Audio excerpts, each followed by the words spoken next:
제가 음소거를 하겠습니다. 예,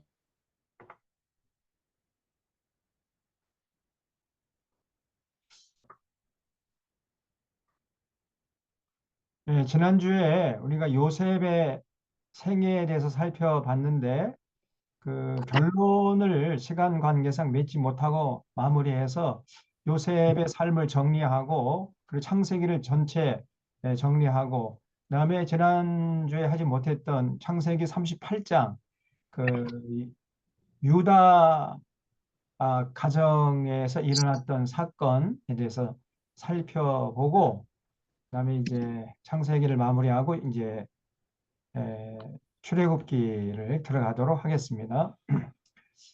우리가 지난주에 살펴본 대로 요셉은 그야말로 꿈꾸는 사람이었어요. 우리 이훈주 선생님 조금 말씀한 것처럼 별을 보는 사람이 항상 별을 바라보고 걷는 사람이었죠.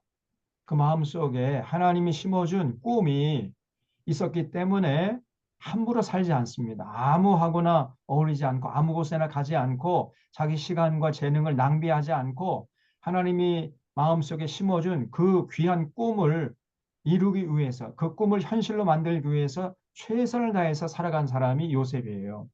그래서 어렸을 때 하나님이 심어준 꿈을 마음속에 간직한 사람은 진짜 복된 사람이죠. 제가 생각할 때 한 20대 정도까지는 뭐 늦어도 한 30대 그때까지는 하나님이 주신 꿈을 찾아 헤매는 기간이다. 이렇게 저는 정의하고 싶어요. 그래서 그 30대 정도까지 해서 정말 내가 이 세상에 왜 태어났으며 내가 평생 무엇을 위해서 헌신하다가 하나님께 갈 것인가 이거를 잘 정리하고 그리고 하나님이 마음속에 심어준 그 꿈을 소중히 간직한다면 나머지 그 30대부터 이제 한 뭐 80대나 90대 그 시간이 참 복된 시간이 될 겁니다. 대부분의 사람들이 그 30대, 40대 막 방황하거나 아니면은 뭐 세상 썩어질 것에 휘둘리다가 한 50대, 60대 뭐 그때 됐어야 뭐 전부여 의지 없어서 이렇게 하니까 뭐 돌아온 것까지는 좋지만은 그 젊을 때 함께 돌아와서 하나님 주신 그 꿈을 위해서 달려갔으면 얼마나 좋았겠습니까? 근데 그런 사람들이 많지 않은 거예요. 근데 요셉은 아주 어렸을 때부터 하나님이 그 마음속에 심어준 꿈을 소중히 간직하고 그 꿈을 바라보면서 걷는 사람이었죠. 그 꿈꾸는 사람이었고 그렇기 때문에 자연스럽게 세상에 나가서 구별되게 살았습니다. 이런 구별의 이 거룩의 가장 핵심되는 개념이 구별이라고 그랬죠. 세상에 나가서 구별되게 사는 것이 그것이 거룩한 거예요. 교회 안에서 교회당 안에서의 거룩은 그러므로 절반 반쪽짜리 거룩이에요. 진짜 거룩한 모습은 삶의 현장에서 세상의 빛과 소금으로 살아가는 모습에서 찾아볼 수 있는 것입니다. 요셉이 정말 거룩한 사람이었죠. 그리고 요셉은 정말 겸손하고 예절 바른 사람이었습니다. 어딜 가서 무엇을 하든지 어떤 형편에 놓여 있든지 절대로 낙심하거나 절망하지 않고 불평하지 않고 아주 순전하고 성실하고 정직하고 그리고 선을 행하다가 절대로 낙심하지 않았습니다. 자기가 꿈을 해몽을 해준 사람이 아무런 뭐 보답도 하지 않아도 여전히 감옥에 갇혀서 그 감옥에서 벗어날 기약이 보이지 않아도 절대 낙심하지 않았어요. 그러니까 선을 행하다 낙심치 않는 게 중요한 거죠. 어떤 사람들은요, 선을 조금 행하다가 사람들이 알아주지 않고 뭐 조금 기대한 바가 미치지 못하면은 낙심해 버려요. 상처를 받아요. 그리고 선을 이제 아이고 선 행해봤자 뭐 아무런 쓸데가 없구나. 그래서 이제 선을 행하는 것을 그냥 그만둬 버립니다. 그러면 안 되지요. 선을 행하는 것도 중요하지만 더 중요한 것은 낙심하지 않는 겁니다. 요셉은요, 절대 선을 행하다 낙심하지 않았어요. 많은 사람들이 선을 행하다 낙심해 버립니다. 조금 뭐 이제 참 내가 예수 믿고 보니까 좀 하나님 은혜에 감사해서 좋은 일 해야 되겠다. 열심히 뭐 봉사도 하고 이웃에게 뭐 나누기도 하고 베풀기도 하고 그런데 사람들의 반응이 시원찮거나 그러면은 그만 낙심을 해버려요. 절대 그런 모습을 보이면 그러면은 그는 오히려 선을 행하지 않는 것보다 더 못한 결과를 낳을 수도 있습니다. 그 선을 행하다가 낙심치 말지니 그랬죠? 낙심치 말지니 때가 되면 반드시 이루리라 그랬습니다. 그래서 이 요셉은 참 정말 성실하고 정직하고 선을 행하다가 결코 낙심하지 않았습니다. 결국은 이겨냈죠. 애굽으로 팔려가 가지고 종으로 사는 세월이 참 길었지만은 결코 낙심하지 않았습니다. 그리고 모든 어려움을 극복하고 이제 애굽의 총리 대신이 되어버렸어요. 그 나이 30세에. 그래서 훗날 형님들을 만났을 때 형님들을 용서했습니다. 자기를 죽이려고 했고 애굽의 종으로 팔아먹은 형들이었는데 만약에 저 같으면 어떻게 했을까? 형님들 용서하는 게 쉽지 않을 것 같아요. 그런데 요셉은 형님들이 나를 이곳에 보낸 것이 아니라 하나님이 많은 사람들의 생명의 담지다가 되게 하라고 나를 먼저 여기에 보냈으니까 너무 염려하지 말고 괴념치 마시옵소서. 이렇게 오히려 형님들을 위로합니다. 이게 요셉이에요. 요셉의 마음이 얼마나 넓냔 말이에요. 하늘보다 높고 바다보다 넓어요. 바다보다 깊고. 그 정도로 이 요셉이 정말 어, 참 출중한 사람. 그래서 믿음의 조상이 된 겁니다. 믿음의 조상. 그래서 아브라함도 그랬고 이삭도 그랬고 야곱도 그랬고 요셉도 그랬어요. 믿음의 조상들이 전부 다 이렇게 어렸을 때부터 정말 신실하게 하나님을 신뢰하고 의지하고 하나님의 뜻을 받들다 보니까 자연스럽게 그 마음이 넓어져요. 그 바라보는 시야가 굉장히 높고 넓고 깊어요. 그래서 세상이 감당지 못한 그런 삶을 살았죠. 아주 강인한 삶을 살았습니다. 그러니까 믿음의 조상이 된 겁니다. 다시 말하면 우리 모든 믿는 사람들의 모델 케이스란 말이죠. 아브라함과 이삭과 야곱과 요셉 이 네 명이 그래서 믿음의 조상이에요. 그리고 이제 야곱의 모든 식솔들을 애굽으로 불러들였죠. 그래서 야곱의 식솔들 70명이 애굽의 고센 땅에 가서 430년을 살았습니다. 그리고 장자를 낳아서 머나세라고 이름을 줬어요. 머나세는 것은 이제 그 고생을 잊어버렸다 이런 뜻이죠. 그리고 요셉은 많은 어려움이 있었습니다만은 그 어려움을 인내하면서 하나님의 약속을 성취했습니다.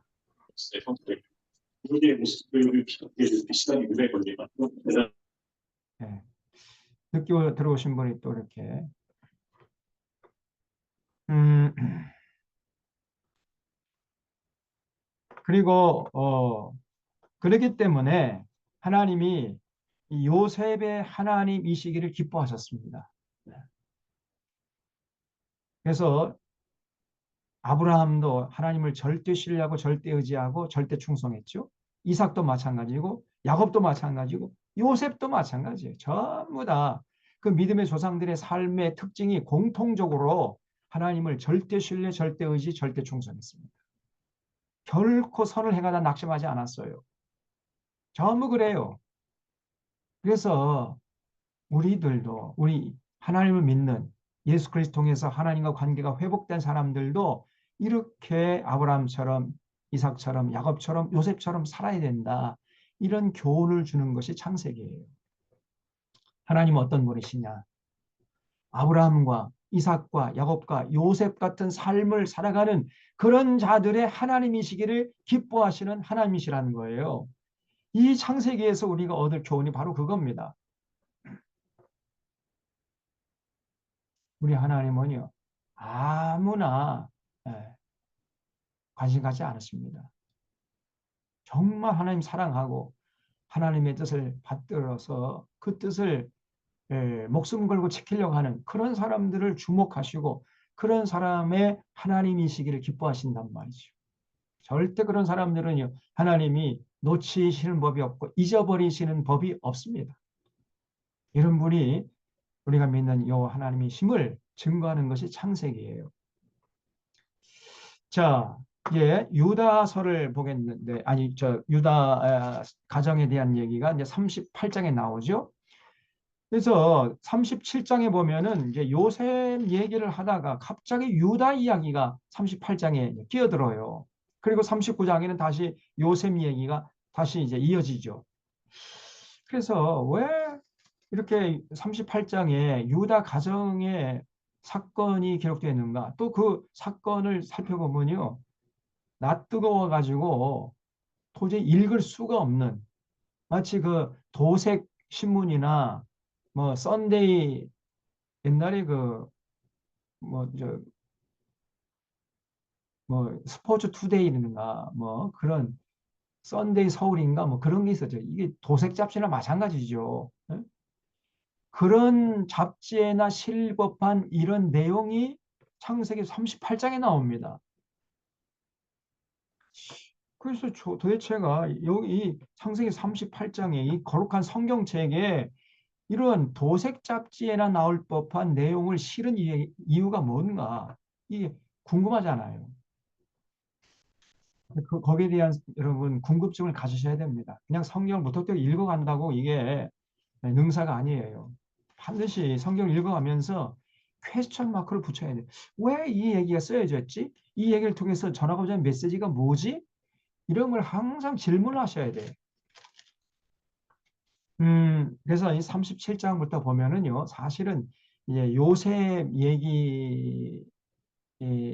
얘기라기보다는 야곱의 아들들 얘기를 하는 거예요. 37장부터는 야곱의 아들들. 그러니까 36장은 이제 에돔 족속 족보를 얘기하고 그 35장까지 이제 야곱 얘기했잖아요. 그다음부터 이제 37장부터는 야곱의 아들들 얘기를 하다가 37장에서는 이제 요셉 얘기하고 38장에서는 요셉 얘기 잠깐 멈춘 다음에 유다 얘기를 하는 겁니다. 이렇게 성경이 지금 이어지고 있어요. 그래서 이 38장을 보면은 왜 그러면 갑자기 유다 가정 이야기가 끼어들었는가? 그는요 예수님의 족보에 대한 정보를 제공해 주기 위함이었습니다. 유다의 가문에서 누가 태어났지요? 예수 그리스도 메시아가 태어났잖아요. 예수 그리스도께서 유다 가문이죠. 그래서 도대체 이 유다 그 예수님의 조상 누가 아, 그 과연 그 시대에 어떤 일이 있었는가? 그래서 그런 사건을 통해서 그 어떤 후손이 태어나 가지고 예수 그리스도께까지 이 족보가 연결되었는가 하는 정보를 제공해 주기 위해서 기록된 것이 창세기 38장이에요. 그래서 유다는 예수 그리스도의 이제 조상인데 사실 우리가 지난주에 살펴봤습니다마는 요셉을 팔 때 주동자였죠. 막 형님들이 막 울근불근해고 저럼 죽여버리자 그랬을 때 유다가 아이고 꼭 죽일 이유가 뭐가 있습니까? 죽이지 말고 참 요셉을 저 이스마엘 사람들 그 상인들 그 상인들에게 팔아버립시다. 이렇게 제안해가지고 오히려 유다 때문에 요셉이 생명을 유지할 수 있었어요. 애굽의 종으로 팔려가긴 했지만은 그러나 유다가 사실은 요셉의 생명을 구원한 사람으로도 볼 수 있는 겁니다. 만약에 유다가 그런 제안을 안 했으면은 요셉은 형님들에게 죽임을 당했을지도 모르지요. 유다가 요셉을 이제 그 애굽의 종으로 팔자고 제안을 한 주동자였죠. 그리고 애굽에서 이제 요셉을 만났을 때 그 요셉 앞에서 이 요셉이 자기 동생 인 줄 모르고 애굽의 총리 대신인 줄만 알고 그 야곱과 그 자기 이제 책솔들, 자기 형제들을 변론하는 대변인 역할을 유다가 합니다. 사실 야곱의 장자는 루벤이죠. 야곱의 기력의 시작이 루벤 아닙니까? 그러니까 루벤이 장자 역할을 해야 되는데 루벤은 장자 역할을 못해요. 누가 장자 역할을 했느냐? 실제적으로 장자 역할을 한 사람은 유다였습니다. 그래서 요셉을 만났을 때, 애굽의 총리 대신이죠. 뭐, 얼굴을 감히 쳐다볼 수도 없는 애굽의 1인지야 만인지상의 자리에 앉아 있는 그 애굽의 총리 대신 앞에서 자기 아버지 야곱과 형님들을 대변인 노릇했던 사람이 유다야. 참 대단하죠. 유다가. 그리고 아주 희생 정신이 좀 강했습니다. 유다가. 그래서 베냐민이 이제 함정에 빠져가지고 요셉이 베냐민을 인질로 잡겠다. 잡아놓을 테니까 너의 아버지 데리고 와라. 그랬을 때 유다가 나서가지고 우리가 베냐민을 데려가지 않으면 이 아버지 이 야곱이요 놀래가지고 죽을 겁니다. 그러니 베냐민을 보내주시고 제가 대신 인질로 잡혀 있겠습니다. 이렇게 희생 정신을 발휘한 사람이 유다잖아요. 그래서 대속 정신이 살아있는 사람이 유다고요. 대속하는 정신이 바로 유다 정신이죠. 그래서 유다 가문에서 예수 그리스도께서 그 십자가에서 대속의 죽음을 기꺼이 맞이하신 예수 그리스도께서 탄생하신 것이다. 그 가문의 정신이 면면이 흘러왔다는 거예요. 유다부터 시작된 그 가문의 정신이. 그래서 나중에는 이제 유다가 영적인 장자의 명분을 얻게 되죠. 사실은 육체적인 장자는 르우벤이었지만은 야곱에게 르우벤은요 굉장히 부정적인 우리가 지난번에 봤잖아요. 부정적인 복이라고 하기보다는 거의 저주에 가깝습니다. 근데 야곱이 유다는요 굉장한 복을 약속해요. 그래서 영적인 장자의 명분을 얻은 사람이 유다죠. 그래서 훗날 유다 지파를 통해서 예수 그리스도께서 탄생하는 이런 참 복된 인생이 되었는데, 자, 유다 이 가정에 어떤 사건이 있었어요. 유다의 아들이 세 명 있었습니다. 엘과 오난과 셀라라는 세 아들이 있었는데 이 세 아들이 이제 커가지고 장성해서 유다가 그 장자 엘의 아내로, 다시 말하면 유다의 며느리로 다말이라는 여자를 맞이했어요. 여기 38장 2절 보면 유다가 거기서 가나안 사람 수아라 하는 자의 딸을 보고 그를 데리고 동침하니 그가 임신하여 아들을 낳으며 유다가 그의 이름을 엘이라 하니라. 그가 다시 임신하여 아들을 낳고 이름을 오난이라 하고 또 다시 아들을 낳고 그의 이름을 셀라라 하니라. 그가 셀라를 낳을 때 유다는 거십에 있었더라. 유다가 장자 엘을 위하여 아내를 데려오니 그 이름은 다말이더라 그랬죠. 그래서 이제 엘하고 다말이 결혼을 했는데 이 엘이요 아주 못됐습니다. 그 아버지 유다는 훌륭한데 이 아들 엘이 아주 못된 짓을 했어요. 7절 보면 유다의 장자 엘이 여호와 보시기에 악함으로 그랬죠. 여호와께서 그를 죽이신지라. 그래서 엘이 하나님 앞에서 못된 짓 하다가 악한 짓을 하다가 그 죄값으로 일찍 죽었어요. 그러니까 다말의 책임은 하나도 없었습니다. 엘이 자기 죄값으로 죽어버린 거거든요. 그런데 유다가 생각할 때는 저 며느리 때문에 죽은 게 아닌가? 이런 생각을 한 거죠, 유다가. 그러니까 엘이 아들도 낳지 못하고 다말에서 이제 아들도 낳지 못하고 일찍 죽어버리니까 유다가요 아주 내심 굉장히 못마땅했던 거죠. 그러나 이제 당시 풍습은요 장자가 아들을 낳지 못하고 죽잖아요. 그러면 그 동생이 형수님을 자기 아내로 맞이해가지고 아기를 낳아요. 아기를 낳아가지고 그 자기 가문에 입적시키는 것이 아니라 형님의 가문에 입적시켜서 대를 잇게 하는 이런 풍습이 있었거든요. 이거를 수혼법이라고 합니다. 수혼법. 그래서 유다도 맞듣지 않았지만은 이제 다말을 그 둘째 아들이었던 오난에게 결혼시켜 가지고 둘이 사는데 또 오난이요. 아주 또 못된 짓을 했습니다. 예? 무슨 짓을 했냐면 여기 8절에 유다가 오난에게 이르되 내 형수에게 들어가서 남편의 아우된 본분을 행하여 내 형을 위하여 씨가 있게 하라. 오난이 그 씨가 자기 것이 되지 않을 줄 알므로 형수에게 들어갔을 때 그 형에게 씨를 주지 아니하려고 땅에 설정하매. 그러니까 아니 이 오난이 정자를 주지 않기 위해서 부부관계 하다가 그냥 땅에다가 그냥 배설을 했다는 거예요. 예? 그걸 이 심리학 용어 그 용어로요. 의료 용어에 오나니라는 게 있어요. 오나니라는 게 뭐냐면은 음, 체외 배설하는 거예요. 체외. 그러면 여성이 아무리 건강해도 아기를 임신할 수가 없잖아요. 정자가 없는데 어떻게 임신을 합니까? 이런 못된 짓을 했다는 거예요.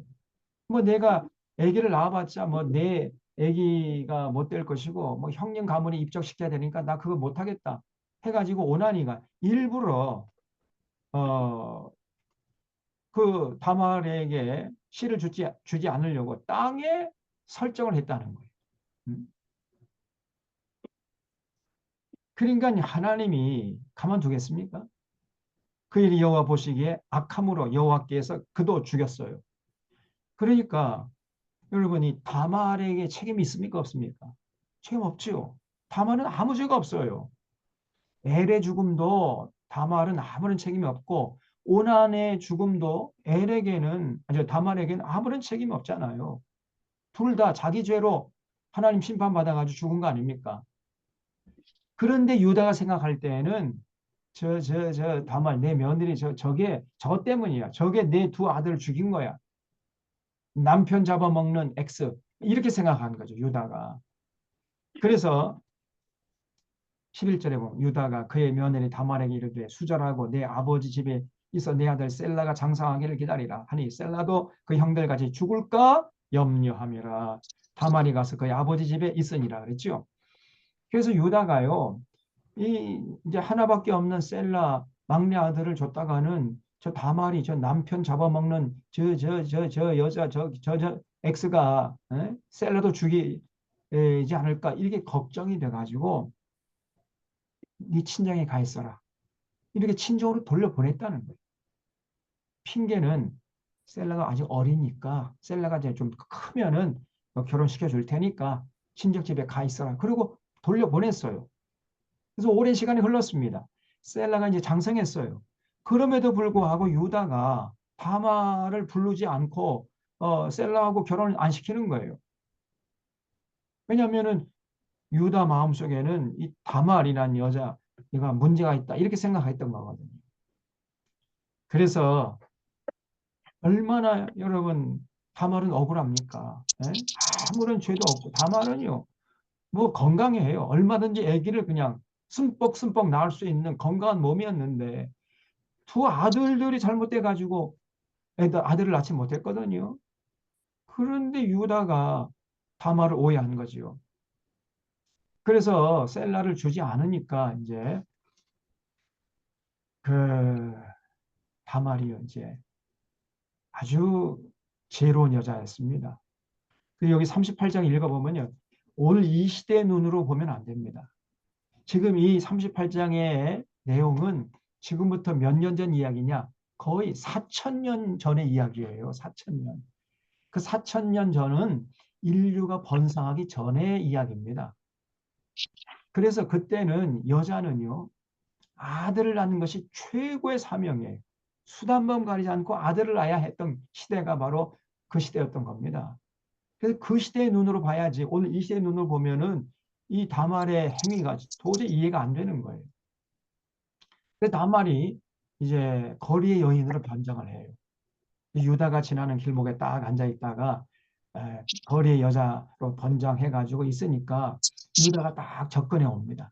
접근해 와 가지고 이제 거사를 치른 다음에 그러면 이제 그 화대를 줘야 할 거 아니에요. 그럼 뭘 주면 좋겠느냐? 그랬더니 다말이 뭐라고 얘기하냐면요.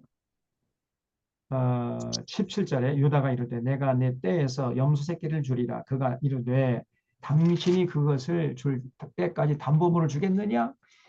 염소 새끼 한 마리 주겠다고 하니까 그러면 염소 새끼 한 마리 당장 주지 못하니까 그 줄 때까지 담보물을 내라. 이렇게 다말이 요구했단 말이죠. 유다가 이르되 무슨 담보물을 내게 주리야? 그러니까 이르되 당신의 도장과 그 끈과 당신의 손에 있는 지팡이로 하라. 그래서 유다가 자기 이제 시아버지 아닙니까? 시아버지. 시아버지에게 뭘 요구했냐면은 유다의 도장과 끈과 지팡이를 주십시오. 그래서 이제 염소 새끼 만약에 가져오면 그걸 제가 소중히 보관했다가 다시 돌려드리겠습니다. 그 유다가 그렇게 해라 해가지고 거래가 성사됐어요. 그래서 거사를 치르고 이제 유다는 갔단 말이죠.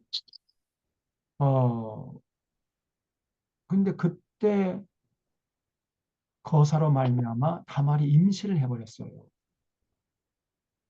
그래서 19절 보면 그가 일어나 떠나가서 그 너울을 벗고 과부의 의복을 도로 입으니라. 다시 이제 거리 여인의 변장을 벗어버리고 과부의 의복을 도로 입었어요.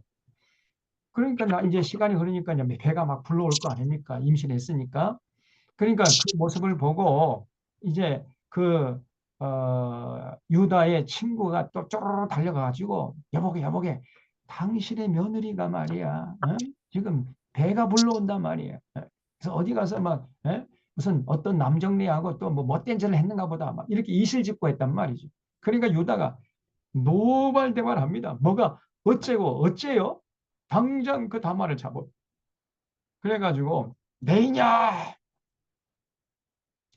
사실은 지 얘기 아닙니까? 자기가 임신을 시킨 거 아니요? 네? 이유다가 얼마나 철면피야 이게.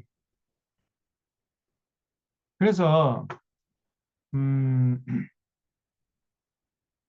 이제 당시에 뭐 여인이 어떤 그런 불미스러운 사건이 연루가 되면은요 돌로 쳐 죽임을 당하는 이런 시대였거든요. 그래서 저 다말을 유다가요 저 며느리 다말을 끌어내 가지고 불살라 죽여버리라 막 이렇게 처분을 내립니다. 여기 24절 보면 석 달쯤 후에 어떤 사람이 유다에게로 말하되 내 며느리 다말이 행음했고 그 행음함으로 말미암아 임신했느니라. 유다가 이르되 그를 끌어내 불사르라. 불태워 죽이라는 거예요. 유다가요. 자기가 그랬잖아요. 자기가. 그러니까 여인이 끌려나갈 때 사람을 보내요. 시아버지에게 이르되 이 물건 임자로 말미암아 내가 임신했나이다. 그래서 유다로부터 받은 그 담보물 도장과 유다의 도장과 끈과 유다의 지팡이를 딱 들이내밀어요. 그 유다가 할 말이 있어야지. 예? 그래서 26절에 유다가 그것을 알아보고 이르되 그는 나보다 옳도다. 내가 그를 내 아들 셀라에게 주지 아니하였음이로다 하고 다시는 그를 가까이 하지 아니하였더라. 그래서 다말이 살아났어요. 그때서야 유다가 이제 아이쿠 예? 내가 잘못이구나. 내 새끼구나. 이제 이렇게 깨닫게 된 거죠. 그래서 결국은 다말이 이제 해산을 했는데 27절에 보니까 쌍테라 쌍도 일났어요. 해산할 때 손이 나오는지라 산파가 이르되 이는 먼저 나온 자라 하고 홍색 실을 가져다가 그 손에 메었더니 그 손을 도로 들이며 그의 아부가 나오는지라 산파가 이르되 내가 어찌하여 터뜨리고 나오느냐 하였으므로 그 이름을 베레스라 불렀고 그의 형 곧 손에 홍색 실 있는 자가 뒤에 나오니 그 이름을 세라라 불렀더라. 여러분 마태복음 1장 3절 보세요. 마태복음 1장 3절에 보면 유다는 다말에게서 베레스와 세라를 낳고 베레스는 헤스론을 낳고 헤스론은 람을 낳고 람은 아미나답을 낳고 아미나답은 나손을 낳고 나손은 살몬을 낳고 살몬을 낳아 아벡에서 보아스를 낳고 보아스는 루색에서 오벳을 낳고 오벳은 이세를 낳고 이세는 다윗 왕을 낳으니라 했어요. 결국은 유다와 다말 사이에서 나온 이 베레스가 다윗의 조상이 된 거예요. 그리고 또 이제 그 다윗의 후손에서 쭉 내려가 보면은 바로 예수 그리스도께서 탄생하신 것입니다. 다시 말씀드리면 다말이 예수 그리스도의 조상이 되어버린 거예요. 그래서 예수 그리스도 족보에 대한 정보를 제공하기 위한 목적이 컸던 거예요. 이 창세기 38장. 그래서 이 다말은 유다의 며느리였죠. 그래서 유다의 장자 엘과 결혼했지만은 엘이 하나님 앞에서 악한 짓을 하다가 죽어버렸어요. 다말은 아무런 잘못이 없습니다. 그래서 이제 결국은 이 야곱이 아니 유다가 찾아 오난과 결혼시켰어요. 그러나 오난도 여호와 보시기 악한 짓을 하다가 죽었잖아요. 그러니까 유다가 며느리 다말을 남편 잡아먹는 년 이렇게 생각하고 아들 막내 아들 셀라가 장성하면 부르겠다 하면서 친정으로 쫓아보냈습니다. 그러니까 소방 말한 거죠. 아무런 잘못도 없는데 너무 다말이 억울하잖아요. 한편 유다는 막내 아들 셀라가 장성했으나 다말과 결혼시키려 하질 않았어요. 왜냐하면은 혹시 또 결혼시켰다가는 막내 아들마저 저 다말이라는 저 계집이 죽이면 어떡할까 이런 걱정이었던 거예요. 그래서 다말 입장에서는 너무나 억울한 일이었죠. 그래서 다말은 이런 상황에서 용기와 기지를 발휘해가지고 결국 유다의 아들을 낳는 이런 어, 결과를 낳았고 훗날 그래서 이제 예수 그리스도의 조상이 되어버린 겁니다. 여러분 이 다말이라는 여인이요 굉장히 그 시대에 정말 그 여인이란 존재감이 없는 시대였는데 이렇게 참 용기와 기지를 가지고 잘 자신의 위기를 돌파해서 결국 예수 그리스도 조상이 되는 참 위대한 삶을 살았단 말이죠. 여러분 그래서 이 어떤 여성들 보면요 너무 유약해요. 조금만 상황이 어렵고 힘들면 낙심하고 뭐 절망하고 불평하고 그 모든 책임을 남에게 떠넘기고 막. 다말은요 그런 여성과는 차원이 다른 여성입니다. 그렇게 남편 잡아먹는 X라는 그런 오명을 뒤집어 쓰면서도요 절대로 낙심하지 않고 기죽지 않고 당당하게 그 참 남성 우월주의가 팽배했던 그 시대 속에서 여성으로서요 당당하게 처신을 해가지고 결국은 예수 그리스도의 조상이 되어버린 거예요. 우리가 예수 믿는 여성들이 이렇게 다말같이 살아야 돼. 얼마나 지혜롭고 얼마나 용기가 있냐 말이죠. 이 창세기 38장 가지고 설교하는 목사님 찾아볼 수가 없습니다. 근데 사실은 굉장히 중요한 여기 교훈이 담겨 있어요. 창세기 38장에. 그래서 제가 얘기하는 거는 오늘 이 시대의 눈으로 보면은 조금 좀 받아들이기가 어려워요. 그러나 4천년 전 그 시대로 돌아가서 그 시대 상황에서 이 다말의 인생을 살펴봐야 돼요. 그러면 다말이 정말 위대한 여성이었습니다.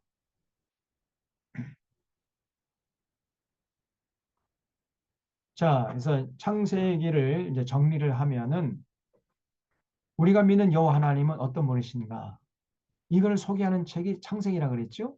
그래서 창세기에서 계시하시는 여호와 하나님은 어떤 분이냐면요. 전지전능하시고 광대무변하신 하나님이십니다. 진짜 신이세요. 잡신이 아닙니다. 그래서 우리 하나님의 성함이 여호와인데 이 여호와 하나님을 마음에 모셔드리고 그분의 통치를 받고자 결단할 때 비로소 신앙생활의 걸음마를 떼게 되는 거예요. 신앙생활이 시작되는 겁니다. 그때. 그래서 창세기에서 계시하시는 여호와 하나님을 마음의 중심에 모시지 않으면 절대로 신앙생활이 시작이 안 돼요. 그래서 어떤 목사님들은 구약은 알 필요 없고 그냥 신약의 예수님 그 예수님의 은혜만 받아들여라. 그 말이 얼마나 참 잘못된 말인지 그 목사가 몰라요. 창세기에서 계시하시는 여호와 하나님을 여러분 인정하지 않고 마음에 모시지 않으면 신약 성경의 예수 그리스도 십자가 사건을 이해할 수가 없고 받아들일 수 없습니다.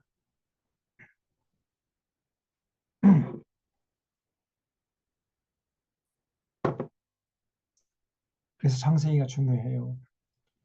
두 번째로 인간을 포함한 이 세상 만물은 여호와 하나님의 피조물이고 그러므로 여호와 하나님을 경외하고 그를 기쁘게 하는데 초점을 맞춰야 돼요. 모든 피조물은 여호와 하나님을 경외하고 그분을 기쁘게 하는 데에 초점이 맞춰져 있어야 됩니다.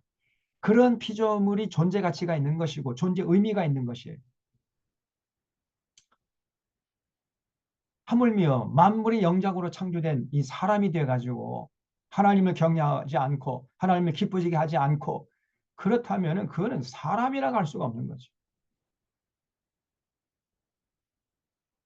그리고 절대 그런 사람은요, 참 행복한 삶을 살 수가 없고 마음의 평안과 기쁨과 자유함을 만끽할 수가 없습니다.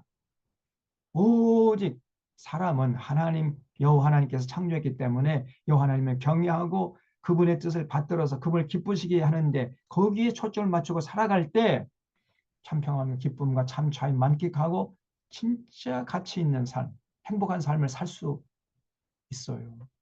그렇게 창조된 겁니다. 인간이란 존재 자체가. 여호와 하나님을 경외하지 않는 사람은 절대 행복할 수 없습니다.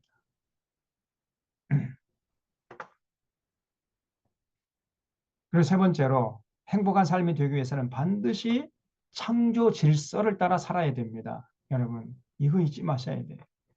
이 창조 질서를 깨트렸기 때문에 거기서부터 그 개인의 위기가 오고 인류의 위기가 오고 있는 지금 이 기후 환경 변화 따라서 지금 기후 위기에 봉착해 있다. 이대로 가다가는 인류가 전멸될 수 있다. 막 이런 불길한 소리가 그런 뉴스들이 끊임없이 나오지 않습니까? 우리가 너무 자주 듣기 때문에 이제 무덤덤해졌어요. 지금 저 군산, 아까 조금 전에 서두에 제가 말씀드린 저 군산 쪽에는 500년 만에 한 번 있을까 말까 한 그런 폭우가 쏟아졌다는 거 아닙니까? 이거 예사로 들으면 안 됩니다. 우리가. 이게 지금 기후 위기 때문에 이런 거거든요. 그 왜 기후 위기를 지금 우리가 맞이하게 됐는가? 하나님의 창조 질서를 인간이 깨버린 거예요. 창조 질서라서 살지 않기 때문에 지금 이렇게 지금 기후 위기가 오는 것이고 폭우가 쏟아지고 저쪽 반대편에서는 막 영하 40도, 50도까지 내려가고 한편에서는 막 영상 70도까지 올라가고 이러면 지구에서 못 삽니다, 이거 이제. 이게 바로 하나님이 창조하실 때 그 창조 질서를 세워놨는데 이걸 전부 지금 인간이 깨트린 거예요. 하나님께서 인간을 창조한 다음에 첫 번째 명령이 뭐라고 그랬죠? 생육 번성 충만하고 그렇죠? 땅을 잘 다스려라. 이렇게 하나님께서 인간에게 이 피조 세계를 위임해 놨잖아요. 생육 번성 충만하려면은 건강해야 되니까 곡식 과일 채소를 먹어라. 이렇게 하나님이 명령해 놨었죠. 이게 첫 번째, 두 번째 명령이라고 창세기 1장에서 살펴봤죠. 이걸 전부 다 깨버린 거예요. 생육 번성 충만하려면은 전부 다 널리 퍼져 살아야 돼요. 근데 인간이 자꾸만 한 곳에 모여 살라고 그래요. 그 극단적인 사건이 바로 바벨탑 사건 아닙니까? 예? 그래서 하나님은 자연을 창조하시고 마귀가 도시를 창조했다 그런 말이 있어요. 하나님이 시골을 창조했는데 마귀가 도시를 예, 그 콘크리트 숲, 회색 숲을 만든 건 마귀라는 거예요. 네온 사인이 찬란하게 돌아가고 뭐 수많은 사람들이 밀집된 상태에서 모여 사는 이 거대한 도시 이거는 하나님이 세운 게 아니라 마귀가 세웠다는 겁니다. 하나님은요 널리 널리 이렇게 퍼져서 살기를 원하세요. 퍼져서. 근데 인간이 이렇게 퍼져 살기를 좋아하질 않아. 한 곳에 멍청 모여가지고 바글바글 이렇게 살거든요. 그러다 보면은 굉장한 문제가 생깁니다. 사람들이 모여 살게 되면요. 정신적으로 피폐해져요. 아주 거칠게 됩니다. 레밍 현상이라는 게 있어요. 레밍 현상. 적어놓으세요. 레밍 현상. 이게 뭐냐면은 갑자기 들쥐떼가요. 막 강물에 뛰어들어가지고 투신 자살을 해. 한두 마리가 아니라 막 수천만 마리가 갑자기 그냥 집단 자살을 해버리는 거예요. 도대체 왜 그런가? 그걸 말로 레민 현상이라는데 많은 심리학자들이 연구한 결과 뭐냐? 들쥐가 갑자기 번창하다 보니까 갑자기 들쥐떼가 늘어나다 보니까 공간이 좁아지는 거예요. 그냥 좁은 공간에서 바글바글 살다 보니까 이 들쥐들이요. 굉장히 정신이 날카로워진 거예요. 그러다가 그 스트레스를 이기지 못해가지고 결국은 집단으로 강물에 투신 자살하는 이런 결과를 낳게 됐다는 것이 이제 그 심리학자들의 분석이거든요. 과학자들의 분석이거든요. 그래서 인간도요, 음, 개인의 프라이버시, 개인의 인격을 보장해주고 이렇게 같이 인간다운 삶을 살아갈 수 있는 가장 최소한의 공간이 5평 정도 있어야 된다. 5평. 그러면 4인 가족이라면은 적어도 몇 평에서 살아야 됩니까? 적어도 20평 이상의 공간에서 살아야 돼요. 그래야 어, 인간다운 삶을 최소한도로 보장할 수 있다는 말이죠. 근데 20평 이상 되는 공간에서 살 수 있는 이런 형편이 되는 가정이 몇 가정이나 되겠습니까? 이 도시가 이게 사람들이 모여가지고 바글바글 되다 보니까 이 서울 같은 데는요, 또 집값이 얼마나 비쌉니까? 예? 그러니까 이 좁은 공간에서 그냥 바글바글 대고 사는 거예요. 그러다 보니까 사람의 심성이 거칠어져요. 조금 아무것도 아닌 문제 가지고도 막 서로 공격해대고 막 서로 치고받고 싸우고 죽이고. 그래서 굉장히 사회 문제가 되는 겁니다. 사람이라는 게 넓게 퍼져 살아야 되거든요. 그리고 또 모여 살다 보니까 이게 이제 뭐 교통 문제가 생기고 또 그 배설물 처리 문제 또 무슨 뭐 식량 문제 뭐 온갖 문제가 생기는 거예요. 그래서 결코 여러분 도시 그것도 메트로폴리탄 그런 거대한 도시 이거는 하나님께서 원하시는 곳이 아닙니다. 그걸 기억하죠. 우리 믿는 사람들이 예, 하나님의 창조 질서는 뭐냐? 도시가 아니에요. 모든 인간은 자연과 더불어 전원 속에서 살아야 됩니다. 자연을 가까이 하고 숲에서 살아야 돼. 근데 인간이 숲을 다 베어내고 그 콘크리트 숲을 다 세웠단 말이죠. 그 창조에서 벌써 깼어요. 그래서 지금 이 인류가 이렇게 불행해진 겁니다. 그리고 또 곡식과일 채소 먹으라 했는데 자꾸만 고기 먹기다. 고기 하다. 이 육식주의. 이것 때문에 지금 저 숲이 다 사라지고 있고 목초지로 변하고 있고 그리고 이제 하천이나 강이나 바다는 그 소나 말이나 양이나 뭐 이런 것들이 내뿜는 그 분비물에 의해서 지금 전부 다 오염되고 있습니다. 그래서 지금 지구가 거의 위기에 더 이상 지속 가능하지 않는 위기에 봉착해 있다 이거 말이죠. 전부 창조 질서를 깨버린 거예요, 인간이. 그래서 제가 여러분 고기 먹는다는 것은 예, 지금 인류 전체를 멸절시키는 그 죄악의 공범이다. 이렇게까지 제가 아주 심하게 얘기했잖아요.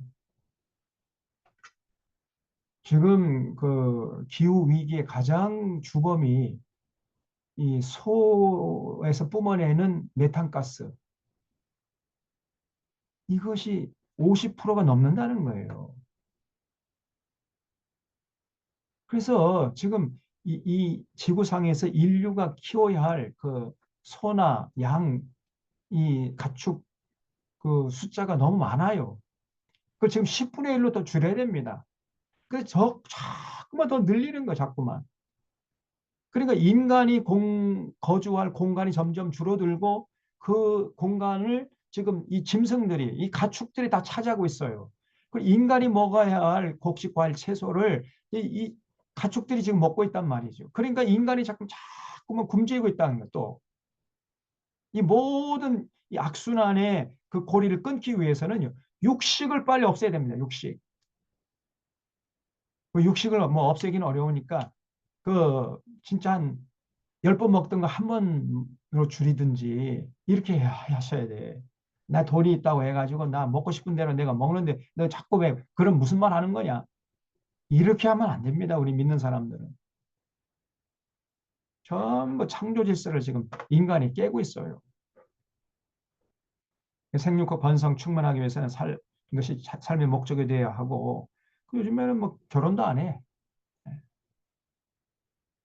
다 뭐 30대, 40대 되더라도 결혼도 안 하고 막 혼자 잘 먹고 살다 죽겠다 뭐 이런, 우리 대한민국이요. 이게 망조가 들린 나라입니다. 출산율이 지금 0.78로 내려왔죠. 그러니까 두 명이 결혼해가지고 한 명도 낳지 못하고 죽는다는 거예요.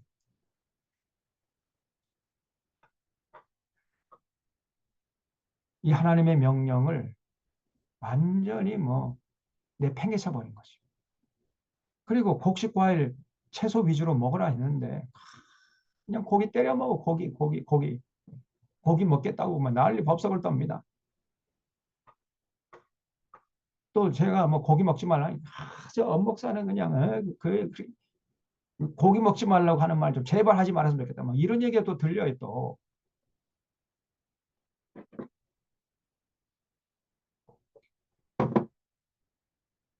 그런 사람 볼 때마다 정말 참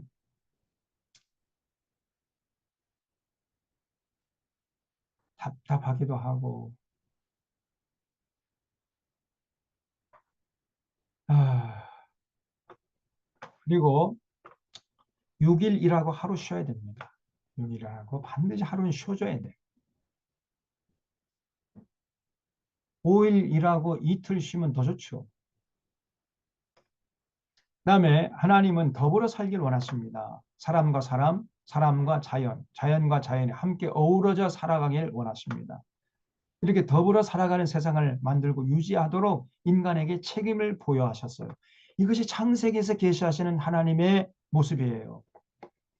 더불어 사는 모습을 하나님 보세요. 보기를 원하신단 말이죠. 어? 인간과 인간끼리, 인간과 자연끼리, 자연과 자연끼리.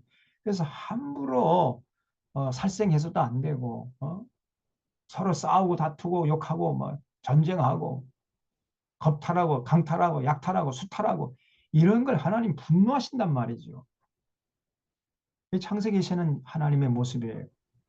또 이 하나님은 죄를 범했을 때 반드시 심판하십니다. 그러면서 동시에 은혜 베푸시는 하나님이세요. 그래서 인간이 죄로 관영했을 때 물로 쓸어버리는 거 다시 한번 또 은혜 베푸셨잖아요. 근데 그런 하나님의 모습이 계속 성경에 보면 반복돼요. 또 믿음의 조상들은 한결같이 여호와 하나님을 경외하고 그를 기쁘게 하는 데 초점을 맞춰 살았습니다. 아브라함과 이삭과 야곱, 요셉 한결같이 그런 삶을 살았어요. 하나님 절대 신뢰하고 절대 순종하면서 살았습니다. 그래서 우리가 믿는 여호와 하나님은 하나님 절대 신뢰하고 절대 의지하고 절대 충성하는 이런 자들을 사랑하시고 그런 자들과 함께 하시는 하나님이시라는 것을 보여주는 거예요. 이게 창세기입니다. 자, 그래서 창세기를 이 정도로 이제 정리를 하고, 그래서 이 창세기를 잘 정리해 놔야 그 다음에 이제 우리가 출애굽기 공부할 수 있어요. 그리고 이제 레위기 공부할 수가 있고, 레위기가 정말 재밌습니다. 레위기를 샅샅이 우리가 알아야 돼요. 음, 그래서 이 창세기가 가장 기본 중에 기본, 기초 중에 기초예요. 창세기를 자세하게 좀 했습니다. 자, 이제 창세기 정도 정리하고,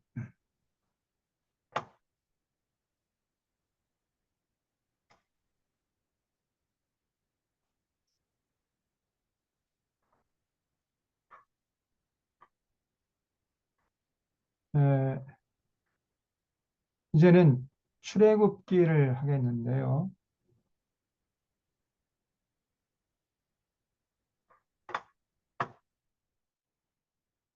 음,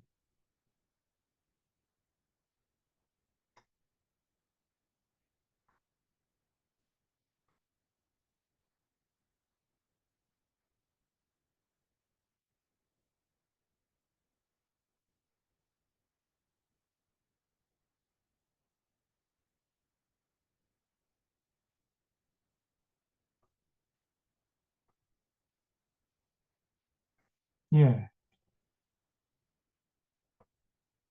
출애굽기. 예, 화면 나오죠?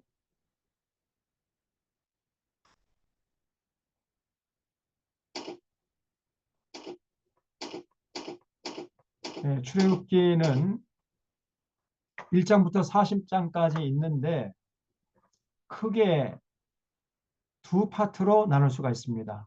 첫 번째 파트는 1장부터 24장, 두 번째 파트는 25장부터 40장, 이렇게 크게 두 파트로 나눌 수가 있어요. 그래서 첫 번째 파트는 하나님께서 모세를 그 애굽에 살고 있던 이스라엘 백성들 내게 보내가지고 내 백성을 그 종노릇 하는 데서 해방시키라 해가지고 이스라엘 백성들이 이제 모세의 지도하에 출애굽하는 이런 내용으로 되어 있습니다. 1장부터 24장이.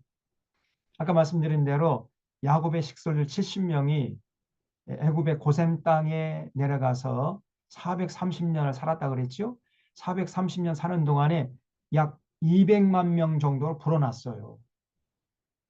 그러니까 애굽의 왕 바로가 너무 급격하게 불어나니까 이러다가 어, 이스라엘 백성들이 이 애굽을 차지하겠다, 애굽을 점령할지도 모르겠다 이런 불안감이 들어가지고 핍박하기 시작했습니다.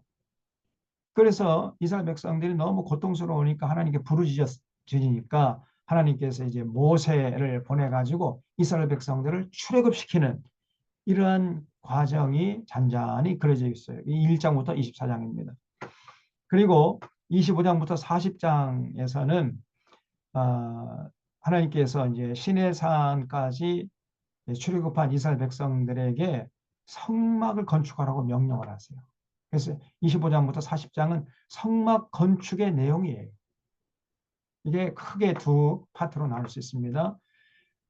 그래서 좀 세분적으로 말씀드리면은 1장부터 6장은 하나님이 사람을 준비하세요. 여러분, 하나님이 뜻을 세우면 그 뜻을 사람을 통해서 이루어 가시거든요. 그래서 하나님에게 사람이 필요해요. 그래서 하나님이 사람을 준비하는데 80년이 걸렸습니다.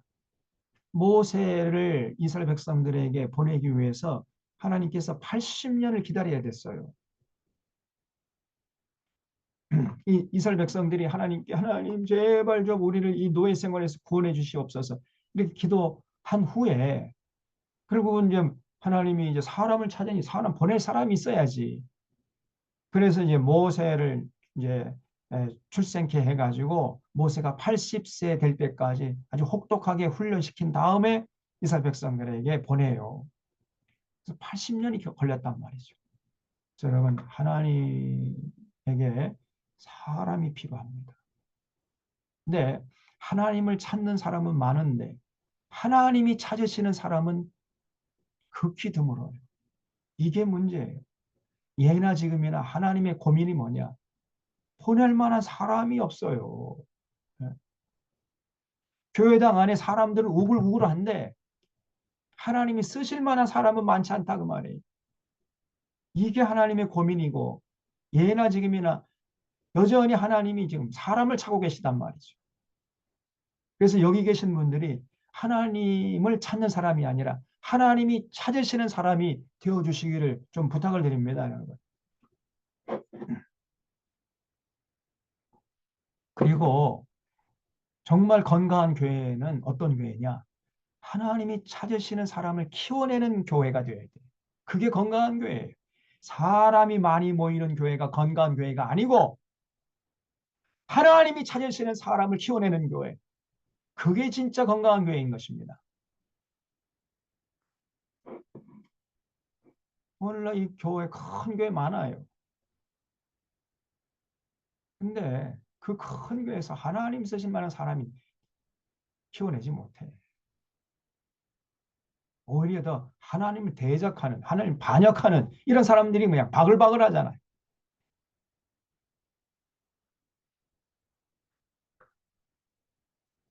그래서 여러분 하나님의 심정을 우리가 헤아려야 됩니다. 여전히 하나님은 사람을 찾고 계세요. 사람은 많은데 사람이 없어요. 이게 문제예요. 그래서 1장부터 6장에서 이제 하나님이 모세를 이제 준비시키는 모습이 나오고, 그다음에 7장부터 12장은 모세의 리더십을 인정하고 결국 이스라엘 백성들이 200만 명이 동시다발적으로 애굽에서 탈출을 해야 되는데, 그러려면은 이스라엘 백성들 앞에서 모세의 권위를 세워줘야 할 거 아니에요.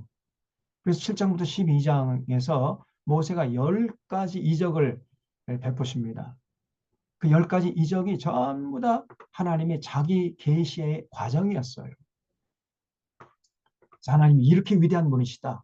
이렇게 위대한 분이 나를 보냈기 때문에 나를 따라 우리가 출애굽하자. 그러니까 그런 굉장한 이적을 본 이스라엘 백성들이, 야, 우리 죽기 살기로 모세의 뒤를 따라 나가자. 이렇게 된 거거든요.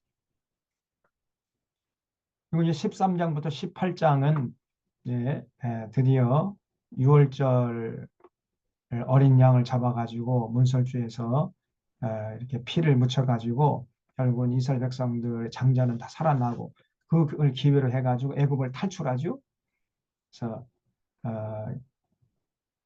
45일 만에 시내산까지 옵니다.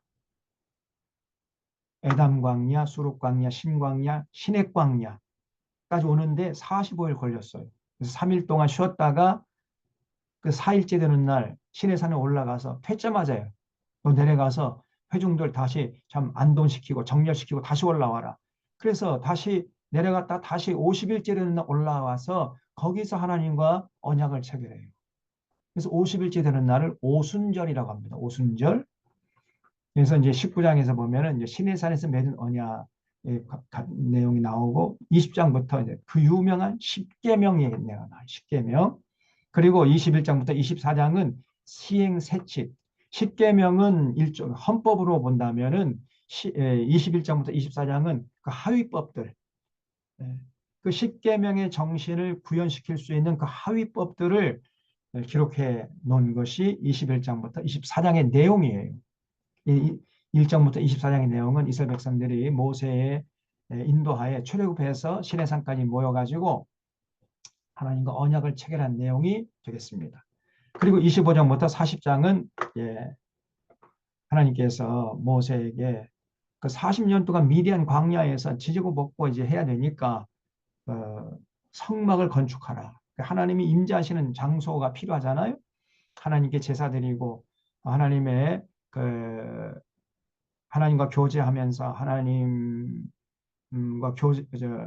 그 복을 받아 누릴 수 있는 그런 장소가 필요하니까 성막을 건축하라 이렇게 명령해가지고 성막을 건축하는 과정이 25장부터 40장까지 쭉 나옵니다. 자, 1장을 보겠습니다. 출애굽기 1장.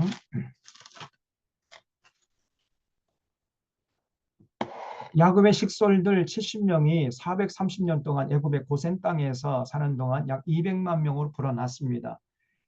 그러자 요셉을 알지 못하는 애굽의 바로 왕이 이스라엘 백성들의 세력을 두려워해서 그들에게 국고성 비돔과 람셋을 건축하도록 고역을 시킨 거예요. 사람이 너무 고단하잖아요. 고달프고 그러면은 부부 생활 할 수도 없잖아요. 뭐 자식 낳을 생각을 꿈에도 꾸지 못할 거 아닙니까? 그러니까 자꾸만 더 고역을 시킨 거예요. 그래서 이스라엘 백성들이 불안하지 못하도록. 그런데 놀랍게도 이스라엘 백성들은 학대를 받을수록 더 번성합니다. 토끼가 새끼를 낳는 것처럼 이렇게 번성을 해버려요. 그러자 바로가 십부라와 부하라는 산파들에게 명령을 내리는데, 딸을 낳으면 살리고 아들을 낳으면 다 죽이라는 이런 명령을 내려요. 아주 이 바로가 잔인한 사람이죠. 그런데 십부라와 부하는 하나님을 경외하는 여자였기 때문에 왕의 명령을 어기고 남자 아기들을 살렸습니다. 그런 내용이 이제 1장에 쭉 나오는데, 제가 빠르게 읽어볼게요. 1장 1절에 야곱과 함께 각각 자기 가족을 데리고 애굽에 이른 이스라엘 아들들의 이름은 이러하니 쭉 나오죠. 7절에 이스라엘 자손은 생육하고 불어나 번성하고 매우 강하여 온 땅에 가득하게 되었더라.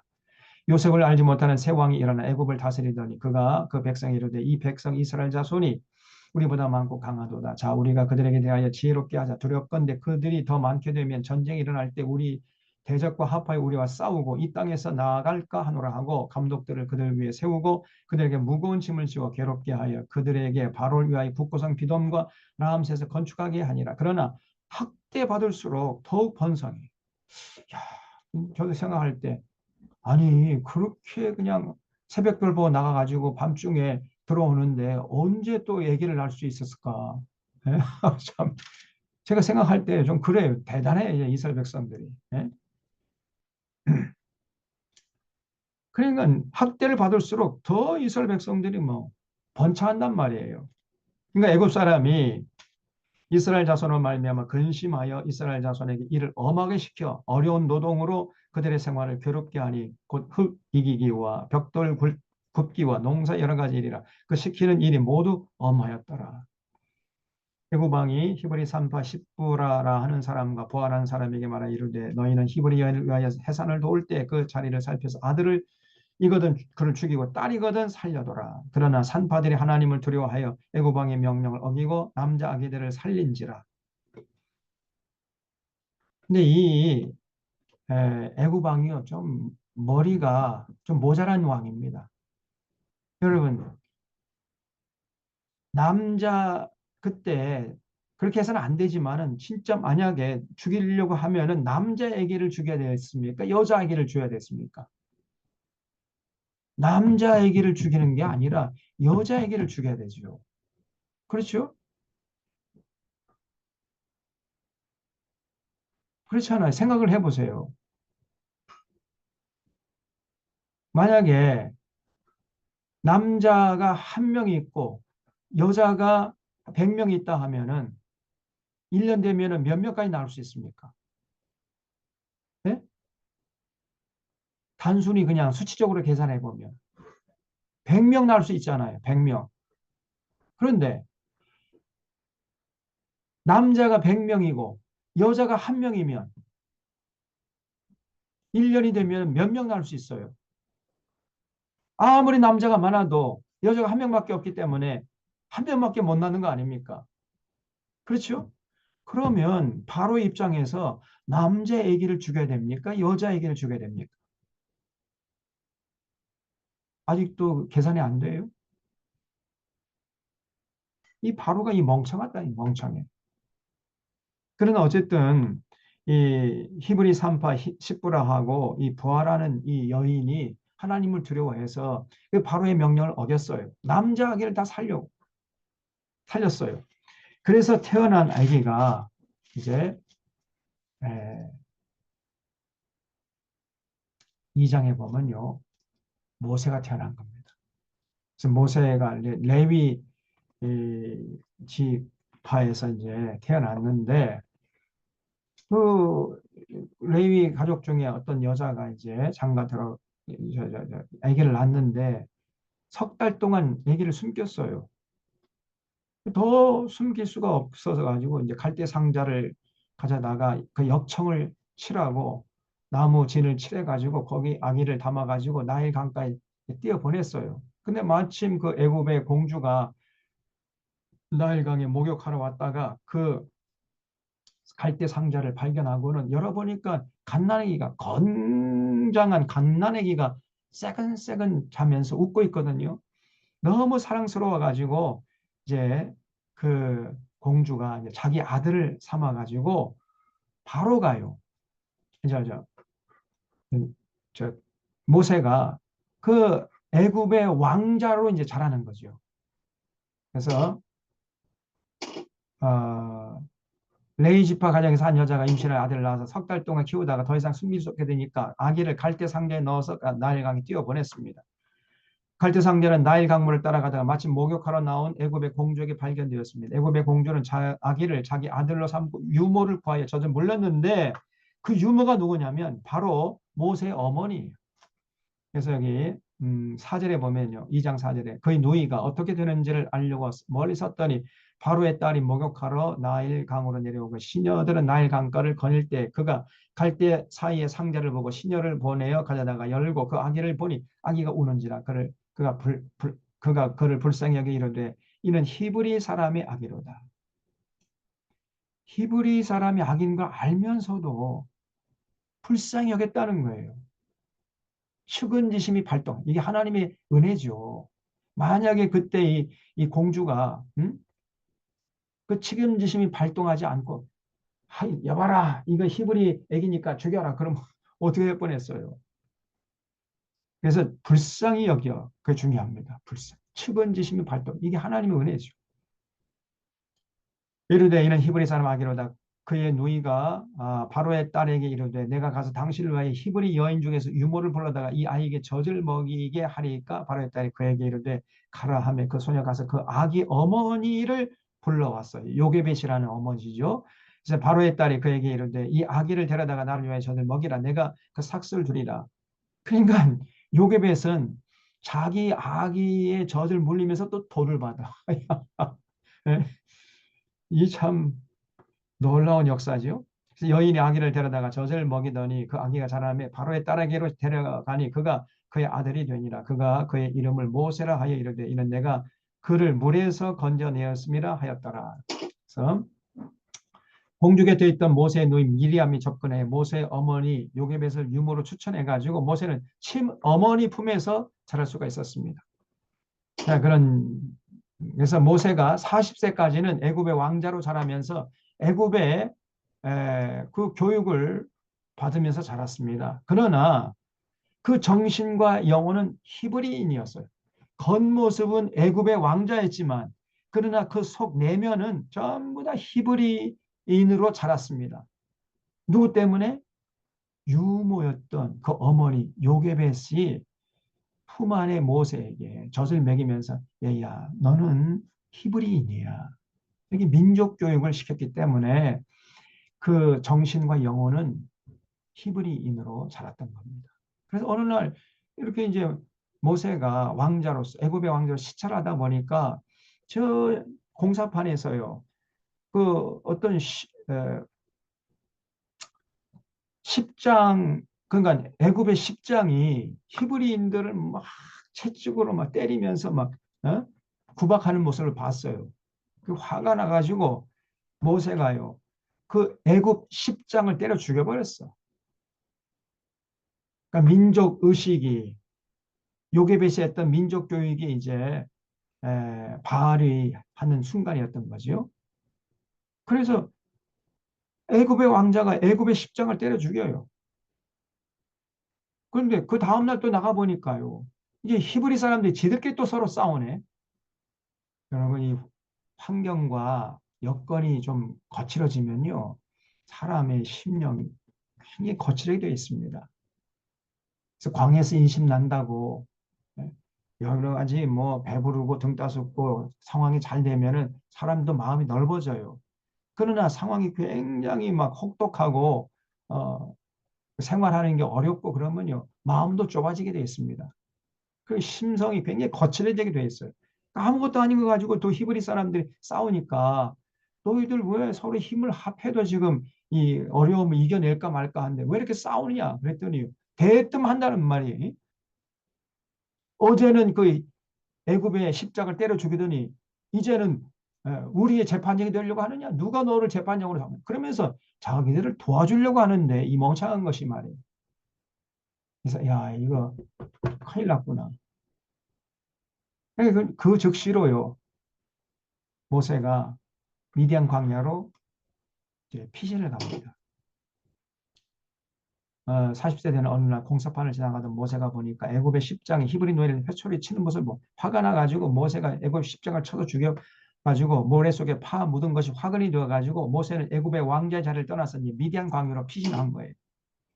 그래서 모세는 40년의 세월을 미디안 광야에 살면서 십보라와 결혼을 해가지고 게르솜이라는 아들을 낳았습니다.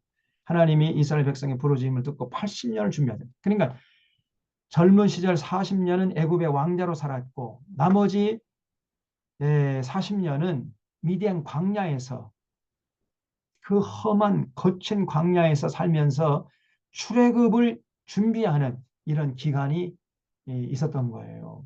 그래서 하나님이 총 모세를 준비시키기 위해서 80년이 필요했던 것입니다. 여러분, 사람을 준비하는 게 그게 힘들어요. 사람 한 사람, 하나님이 쓰시기에 합당한 사람 키워내는 게 이게 이렇게 어렵습니다. 그럼 그 비행기 조종사 한 사람 키워내는 게 그렇게 어렵다고 그러지요?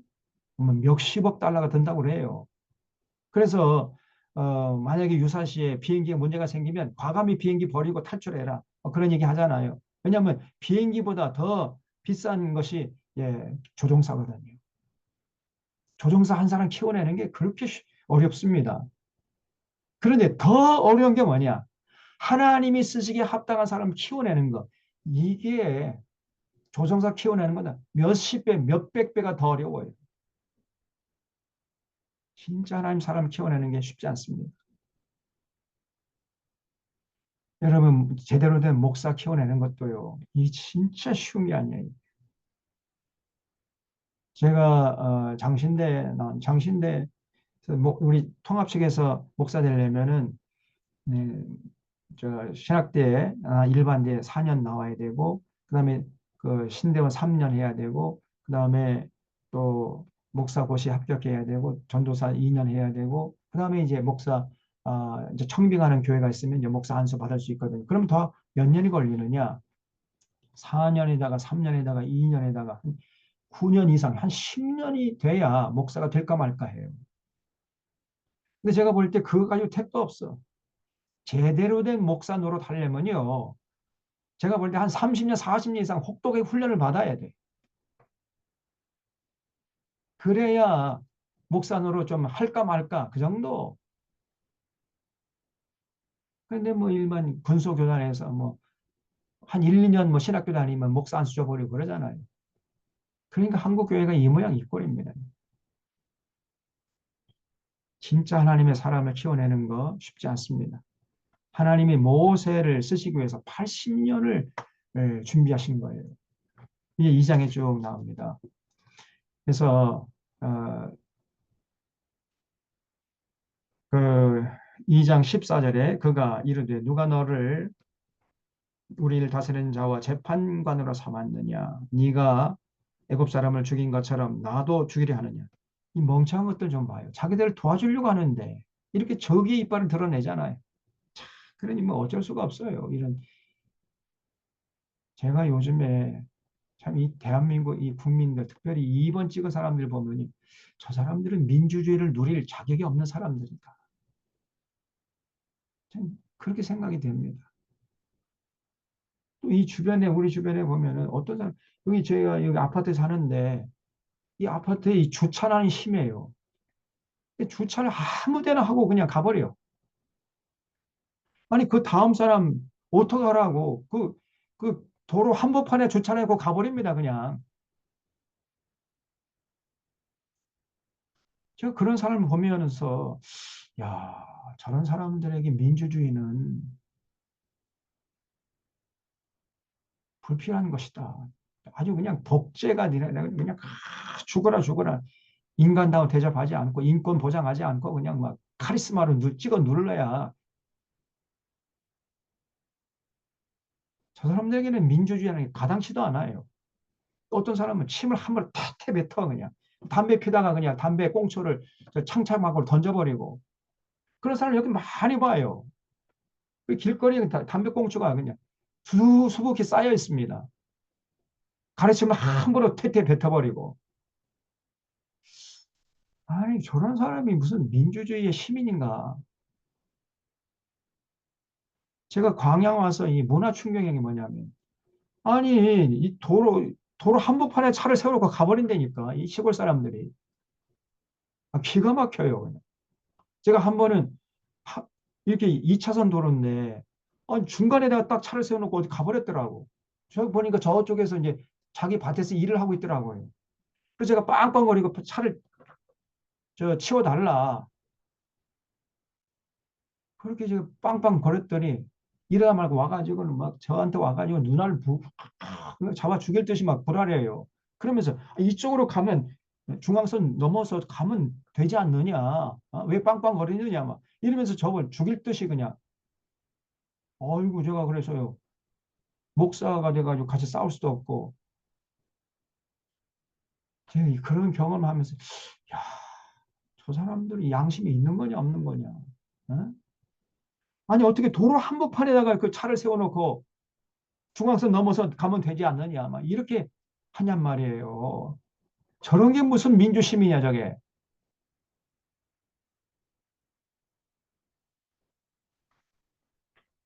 그래서 아직 대한민국은 민주주의 누리려면 멀었습니다. 제가 볼 때. 더 유신 시절처럼 그냥 혹독한 예, 독재의 맛을 더 봐야 돼.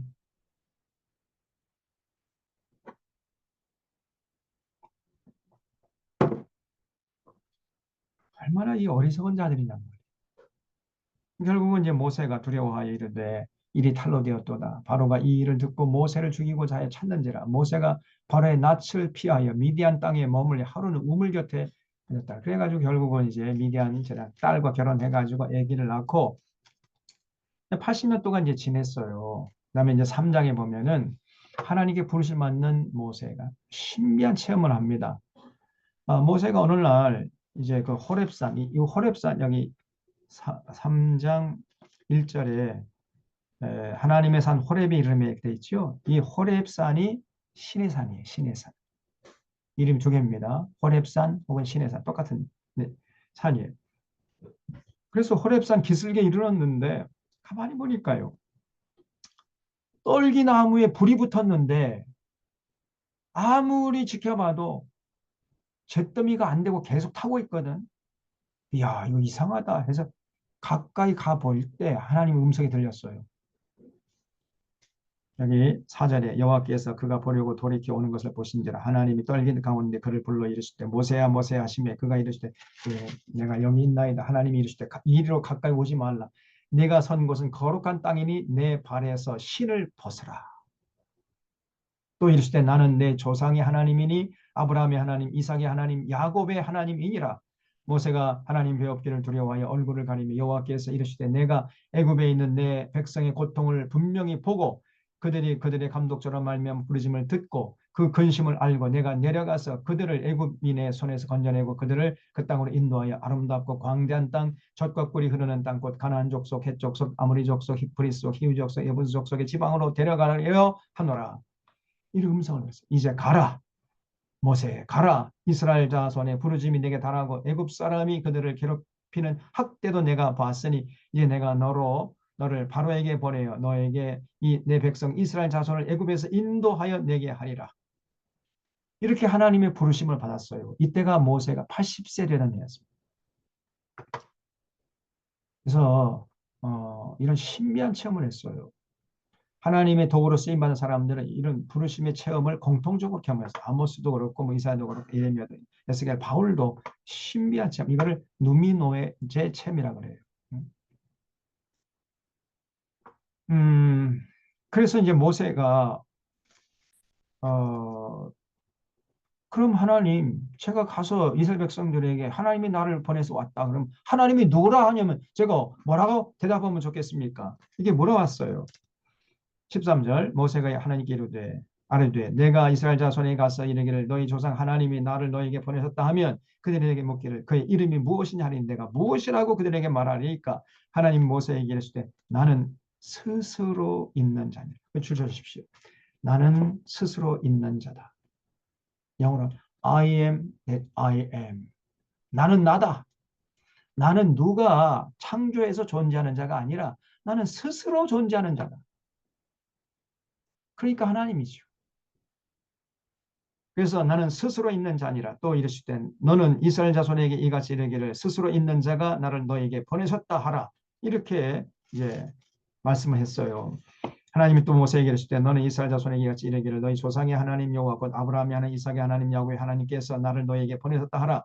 이런 나의 영원한 이름이 대대로 기억할 나의 칭원이라. 너는 가서 이스라엘 장로들을 모으고 그들에게 이르기를 여호와 너희 하나님 너희 조상의 하나님 곧 아브라함과 이삭과 야곱의 하나님이 내게 나타나 이르시되 내가 너희를 돌봐 너희가 애굽에서 당한 일을 확실히 봤노라. 내게 말하였거니와 내가 너희를 애굽의 고난 중에서 인도하여 내어 젖과 꿀이 흐르는 땅 곧 가나안 족속 헷 족속 아모리 족속 브리스 족속 히위 족속 여부스 족속의 땅으로 올라가게 하리라 하셨다 하면 그들이 내 말을 들으니 너는 그들의 장로들과 함께 애굽 왕에게 이르기를 히브리 사람이 하나님 여호와께서 우리에게 임하셨은즉 우리가 우리 하나님 여호와께 제사 드리려 하오니 사흘 길쯤 광야로 가도록 허락하소서 하라. 내가 안오니 강한 손으로 치기 전에는 애굽 왕이 너희가 가도록 허락하지 아니하다가 내가 내 손을 들어 애굽 중에 여러 가지 이적으로 그 나라를 친 후에야 그가 너희를 보내리라. 내가 애굽 사람으로 이 백성에게 은혜를 입히게 할지라.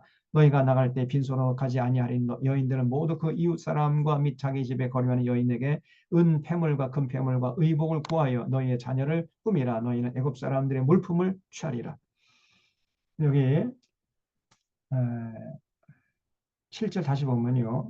동사만 이렇게 쭉 살펴보면은 내 백성의 고통을 분명히 보고 우리 하나님 봤어요. 뭘 봤느냐? 이스라엘 백성들이 애굽의 왕 바로에게 고난당하는 걸 봤어요. 보고 또 그들의 부르짖음을 듣고 내가 내려가서 그들을 그 땅에서 인도하여 아름답고 광대한 땅, 젖과 꿀이 흐르는 땅으로 데려가려 하노라. 이게 하나님께서 계획을 하신 거죠. 보고 듣고 내려가서 그들을 그 땅에서 인도해가지고 젖과 꿀이 가나안 땅으로 데려가겠다. 이게 하나님이 세우신 뜻이고 그 뜻을 이루기 위해서 하나님이 모세를 이제 이스라엘 백성들에게 보냈단 말이죠. 자, 3장까지 하고 4장부터는 다음 주에 이어서 계속 하도록 하겠습니다. 이제 참 흥미진진한 이스라엘의 출애굽의 역사가 우리 앞에 펼쳐지는데 여러분 기대해 주시고요. 이 정도로 하고 다음 주에 또 계속 이어서 하도록 하겠습니다. 기도하고 마치겠습니다. 참 고마우신 하나님,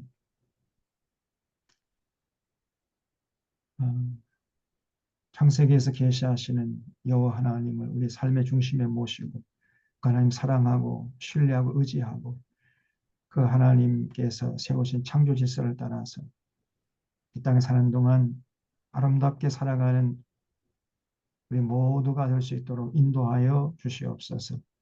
우리 하나님이 자비하신 하나님이시지만은 그러나 하나님의 뜻을 받들지 않을 때는 또 무섭게 심판하시는 하나님이심을 잊지 않게 하시고 우리가 언제 어디 가서 무엇을 하든지 늘 하나님의 뜻을 받들어서 하나님을 기쁘시게 하는 삶을 살아갈 수 있도록 저희들에게 믿음과 용기와 분별력을 더하여 주시옵소서.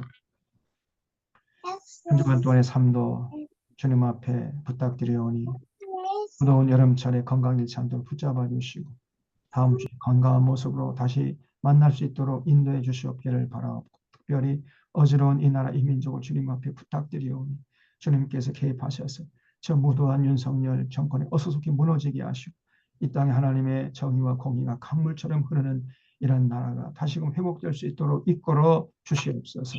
모든 것 주님께 부탁하옵고 우리 구주 예수 그리스도의 이름으로 기도하옵나이다.